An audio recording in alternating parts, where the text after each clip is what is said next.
दोस्तों, इस भूतिया कहानी गर्भवती भूतनी में आप सभी का स्वागत है। यह एक मजेदार भूतिया कहानी है।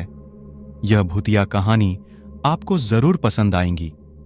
चलिए शुरू करते हैं हमारी कहानी को। दिवाली का त्योहार था। पूरा गांव दीपक और मोमबत्ती की रोशनी से जगमगा रहा था। सभी घर के द्वार पर बहुत सारे दिए जल रहे हैं। गांव के लोग नए वस्त्र पहनकर दिवाली के त्योहार धूमधाम से मना रहे थे। गांव की मान्यता के अनुसार लोग मंदिर के द्वार और सीढ़ियों पर दिए लगाने के लिए दिए लेकर जा रहे थे। राधिका, जो शहर से दादी के यहां आई हुई थी, आसपास की लड़कियों के साथ वो भी मंदिर में दिए लगाने जा रही थीं। तभी उसकी नजर रास्ते में एक सुनी झोपड़ी पर पड़ी। दिवाली के दिन वहां पर कोई दिया नहीं जल रहा था। वो अपने साथ चल रही लड़कियों को बिना बताए उस झोपड़ी के बाहर दिए रख दिए। जैसे ही राधिका ने दिया रखा तो एक तेज हवा की झोंके से बुझ गया। राधिका की सहेली की निगाह उस पर गई। वो तुरंत उसे उस झोपड़ी के बाहर लेकर आ गई। अपनी सहेली का इस तरीके का बर्ताव राधिका को बड़ा अजीब लगा। राधिका ने बोला, क्या हुआ? मुझे इस तरीके से जोर से पकड़कर क्यों लाई? दिया बुझ गया है, मुझे उसे लगा देने दे।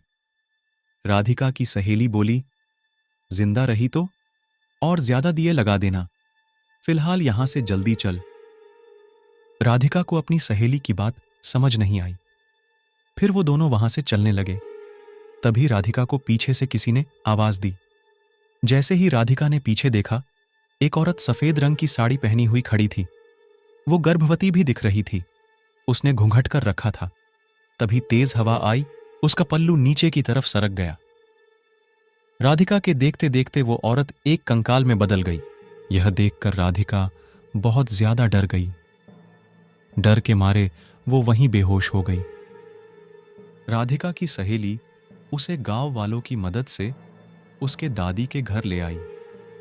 थोड़ी देर बाद राधिका को होश आया।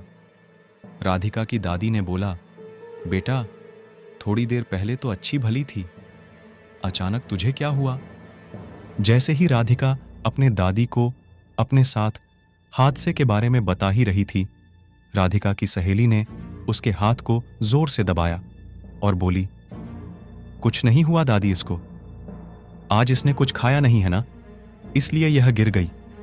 शहर की लड़की है ना, डाइट जो करती है, गांव में रहेगी तो तंदुरुस्त हो जाएगी। दादी बोलती, आज से मैं तेरा पूरा ध्यान रखूंगी। मैं तुम दोनों के लिए गर्मा गर्म हलवा लेकर आती हूं। यह कहकर वहां से चली जाती है। राधिका को कुछ समझ नहीं आता। उसने दादी को यह बात क्यों नहीं बताई। राधिका की सहेली बोली, मुझे पता है तेरे मन में बहुत सारे सवाल चल रहे हैं, पर मैं तुझे इतना बता सकती हूं, गांव में कोई भी उस झोपड़ी के पास नहीं जाते। राधिका बोलती है, क्यों नहीं जाते वहां पर? ऐसा क्या कारण है जो उस झोपड़ी के पास कोई नहीं जाता? राधिका की सहेली बोलती है, गांव वाले एक कहानी बताते हैं कि आजादी से पहले इस गांव में जमींदारों का राज्य चलता था। गांव में रानी नाम की लड़की रहती थी, जो बहुत ही सुंदर थी। एक दिन जमींदार बेटे की निगाह उस पर पड़ी। उस देखकर उसके प्यार में पड़ गया। कहां वो जमींदार का बेटा, कहां वो किसान का बेटी। पहले तो जात पात भी हुआ करता था। रानी बोलती है, ठाकुर साहब, आपका और मेरा कोई मेल नहीं हो सकता है, आप मेरा पीछा छोड़ दे। जमींदार का बेटा बोलता है, ऐसे कैसे रानी, मैं तुम्हारा पीछा छोड़ दूं? मैं तुमसे प्यार करता हूं और मैं तुम्हारे बिना नहीं रह सकता। हमें कोई भी अलग नहीं कर सकता। रानी उसकी मिठी मिठी बातों में आ जाती, उस पर भरोसा कर बैठी। दोनों अपनी हद से आगे बढ़ गए। नतीजा, रानी गर्भवती हो गई। रानी जब जमींदार के बेटे को बताती है, उसके पेट में उनका बच्चा पल रहा है। यह सुनकर जमींदार के बेटा बोलता है, पता नहीं किसका बेटा है तेरे पेट में, जो मेरे माथे मठ रही है। इतना कहकर जमींदार का बेटा उसका हाथ पकड़कर पंचायत में लेकर जाता है। और सरपंच को बोलता है, देखो सरपंच जी, क्या जमाना आ गया, लड़कियां अब बिन ब्याह मां बन रही हैं। यह लड़की अपनी नाजायज औलाद मेरे मत्थे टेक रही है। रानी बोलती है, झूठ बोलने से पहले भगवान से डरो जमींदार, यह तुम्हारी ही औलाद है। रानी की बातों पर किसी ने विश्वास नहीं किया। जमींदार के कहने पर रानी को गांव के बाहर एक झोपड़ी में रहने के लिए मजबूर कर दिया। रानी का रो रोकर बुरा हाल बन गया। कभी कभी उसे लगता था वो अपनी जान दे दे, लेकिन उसके पेट में बच्चा होने के कारण वो ऐसा नहीं करती। वो उस बच्चे को ही अपना सारा संसार मानती थी। रानी अकेली रह रहकर पागल सी हो गई। वो खुद से ही बात करने लगी। कभी वो दुल्हन की तरह सजने संवरने लगती थी, तो कभी एकदम विधवा की तरह तैयार होकर बैठ जाती। वहां से आने जाने लोग उसकी ऐसी हरकत देखकर उससे डरने लग गए। उसकी तरफ जाने भी बंद कर दिया। एक रात को जोर से बारिश हुई। बिजली जोरों शोरों से कड़क रही थी।